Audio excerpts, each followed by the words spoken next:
Science का एक important topic, या आप 7वीं में पढ़े, 8वां में पढ़े, 9th में पढ़े, 10th में पढ़े, 12th में पढ़े, या कंपटीशन लेवल का कोई भी एग्जाम का तैयारी करें, उस कंडीशन में आपको एक तो टॉपिक जरूर मिल जाता होगा देखने को, जिसका नाम है परभाजी आसवन विधि। और दोस्तों ये अगर आप कंपटीशन एग्जाम की तैयारी कर रहे हैं या बोर्ड एग्जाम की तैयारी कर रहे हैं तो सबसे इंपॉर्टेंट है। 12th में भी पूछता है, बोर्ड में भी पूछता है, और क्या कंपटीशन एग्जाम में भी पूछता है। तो इस टॉपिक को बहुत सारे बच्चे समझ नहीं पाते हैं, तो आज आपको बताने वाले हैं एकदम इजी बिजी, मतलब इजी तरीका, जिसको देखने के बाद आप क्या कीजिएगा, तुरंत समझ जाइएगा। तो सबसे पहले आपको बता दें कि परभाजी आसवन विधि क्या होता है और परभाजी आसवन विधि किसे कहते हैं, उसके बाद एग्जाम्पल से बताएंगे आपको। तो देखिए, आपको तो पता ही है कि जो परभाजी आसवन विधि होता है, इससे अवयवों को अलग किया जाता है। जो मिश्रण होता है, यानी मिश्रण से अवयवों को अलग किया जाता है।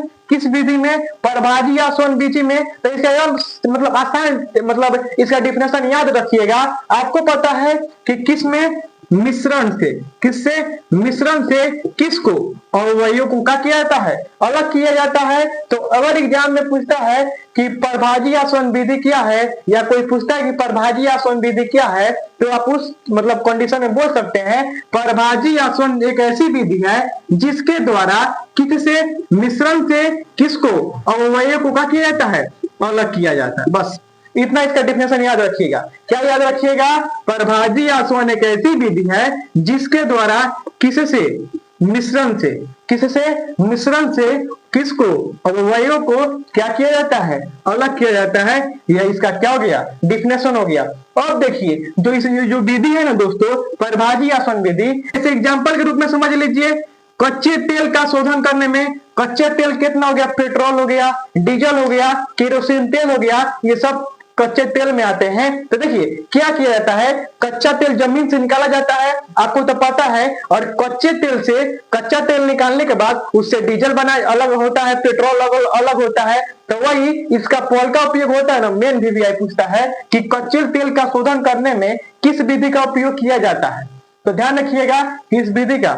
परभाजी आसवन विधि का। तो कच्चा तेल का शोधन करने में ध्यान रखिएगा, परभाजी आसवन विधि का उपयोग करते हैं। ठीक है। उसके बाद वायु से गैसों का पृथक्करण मतलब होता है अलग करने में। जैसे पता ही है, हवा में बहुत सारी गैसें हैं, जैसे नाइट्रोजन हो गया, ऑक्सीजन हो गया। उसी से मतलब हवा से नाइट्रोजन गैस को या ऑक्सीजन गैस को अलग करने में किस विधि का उपयोग किया जाता है? परभाजी आसवन विधि का। तो एग्जाम में पूछता है वायु से गैसों का पृथक्करण करने में किस विधि का उपयोग किया जाता है? तो किसका? परभाजी आसवन विधि का।